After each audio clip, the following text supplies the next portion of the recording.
We want to isolate a gene from a eukaryote and then express it in a prokaryote. To do this, we will need functional RNA transcripts that can be translated into functional protein. First, eukaryotes normally use a 5' cap. It's essentially an upside-down guanine with some extra phosphate and methyl groups. This helps for stabilization, protection, and it also serves as the ribosomal binding site. Prokaryotes, however, use a Shine Dalgarno sequence within the mRNA for the ribosomal binding sequence. The enzymes for capping will be absent in the prokaryotes, but the whole process happens so quickly that it's not really going to be an issue with degradation. The ribosome will attach quick enough that it'll be fine. We still need to add the Shine Dalgarno sequence. So we're going to have a promoter like normal, and then after the +1 site and before the stop codon, we're going to insert the start codon. We're going to insert the Shine Dalgarno sequence. It's just a string of DNA that the ribosome will recognize and bind to so that it can properly line up and start the translating process.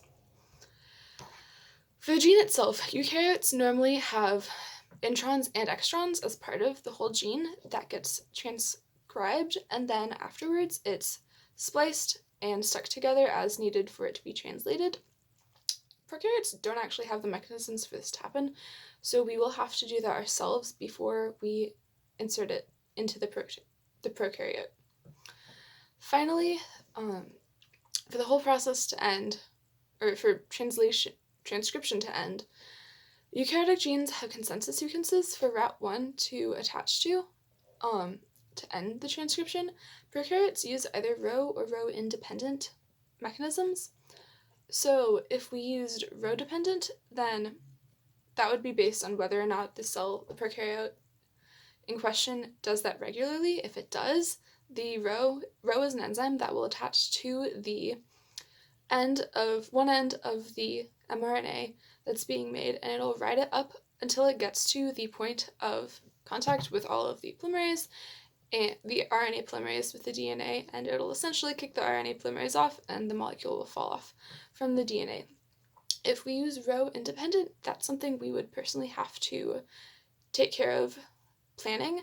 So we would have a series of C's and G's after the stop codon that would form a hairpin, and then we would have a series of A's and T's after the hairpin. The A's and T's have a far weaker bonding ability, so between the lag from the hairpin pulling and the weaker bonds attaching the mRNAs to the DNA still, the whole thing would just sort of fall off, and the transcription complex would just sort of dissociate.